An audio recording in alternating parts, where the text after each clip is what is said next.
Frederik Myte og Gustav Nordentoft Nissen vil nu redegøre for det økonomiske kredsløb.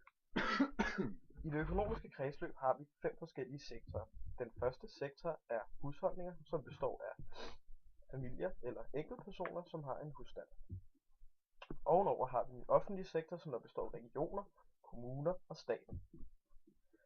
Til højre for den tredje sektor har vi pengeinstitutter, som består af banker, fagforeninger, sparekasser. Nedunder har vi den fjerde sektor, som er virksomheder. Og den sidste sektor, vi har, er udland. Nu vil Gustav forklare lidt mere om de enkelte ting. Ja, som vi ser her ved husholdninger, er der en pil mellem den og den offentlige sektor. Og pilen mod den offentlige sektor, det er skatter, som vi betaler til den offentlige sektor, sjovt nok. Og den anden vej, det er overførselsindkomster, SU for eksempel.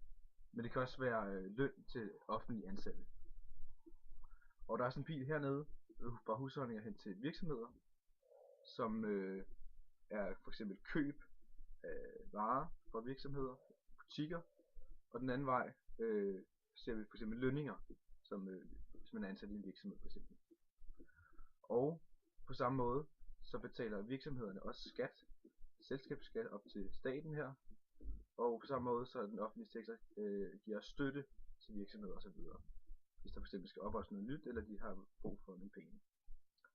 Ja. Og så ser vi også, at husholdninger der er nogle penge ned her til der er herop til pengeinstitutter, som til banker for eksempel, hvis man skal låne nogle penge, hvis man skal investere i noget. Og den anden vej er der også for bankerne, der skal have noget penge i. Og det ser vi igen, at virksomheder fungerer på samme måde som husholdninger, ved at de kan låne penge af banken.